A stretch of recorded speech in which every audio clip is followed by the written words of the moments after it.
Ерөнхийдөө шинэ одоо засгийн газар ерөнхий сайд бол нөгөө тангууд улс мөхөөгүй гэдгийг өглөө болгон сана гэдэг шиг нөгөө татврын ачаалал, үнийн өсөлт, авилга хээл хахуйл, урд чи хിവэрэ байгаа, ядуур хിവэрэ байгаа гэдгийг ямагт санах хэрэгтэй.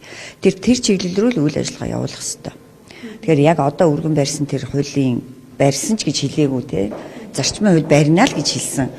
Гэтэл одоо өнөө маргаашгүй солигдох гэж байгаа засаг хизээ барихыг би бас сайн ойлгохгүй байна. Тэгээд өмнө нь барьж авахгүй юугаа хийж ийсэн те. Бүхэл бүтэн 10 сар өнгөрсөн байна. Тэгэхээр тэрийг бол би бол нэг тийм ач холбогдол өгөхгүй байна. Зүгээр одоо бидний бас одоо боловсруулад парламент дээр тавьсан байгаа нэг хуулийн төсөл байгаа тий. Хувь хүний орлогын албан татварыг 1% болгох гэсэн. Тэр бол нэг хуулийн 60 хоногоо хүлээгээд байж байгаа. За ер нь одоо удахгүй дуусах бах. Тэгэхээр тэрийг нь дуусмагч өстой жинхнээр нь өргөн байрна. Хуулийн төсөл нь бэлэн болцсон байгаа. Тэгэхээр зөвхөн засгийн газрын ажил биш л дээ. Тэгээ ард түмний амьдралыг сайжруулах, орлогыг нэмэгдүүлэх, татврын ачаалаас багасгах гэдэг нь улс төрч бүрийн үүрэг байх ёстой.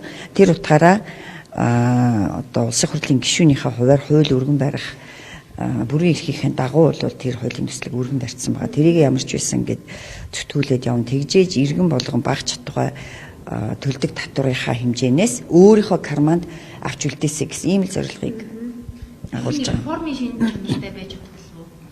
За яг реформын шинж чанартай л байх хэрэгтэй. Сая бол нэг үйлхэд реформын гэхээсээ илүү нэг 14 мега төсөл нэрийн дор ямар ч тийм дөрвтэй шинжил хийгдэг үлдээ. Огтын хийгдэггүй. Нөгөө төрийн албыг багасгах гэсэн эсрэгээрээ нэмэгдүүлсэн тийм маш ихээр нэмэгдүүлсэн. За татвар бусад одоо үнийн өсөлт энэ төр ерөөсөө бодлогын шинжил хийгдэж тэр нь зөв болох ёстой. Тэрийг ерөөсөө хийгээгүй. Тийм учраас одоо энэ шинэ засгийн газрыг үнэхээр улс төрийн зориг, санаачлах, хүсэл эрмэлзэлтэй байгаад тэгээд шинжилгээ хийгээсэй л гэж харж байна. Саяны энэ хэлдэг асуудлуудаа бүрэн боломжтой шинжил. Тэгээд одоо ерөөсөө нөгөө манахтай ижил манахаас дор орцсон байсан улс Аргентин гэдэг улс те нэгэн жилийн дотор за одоо инфляцийн жишээл 240% таа байсан бол одоо 45-6 руу ороод ирсэн те бараг 6-7 дахин буурсан байна.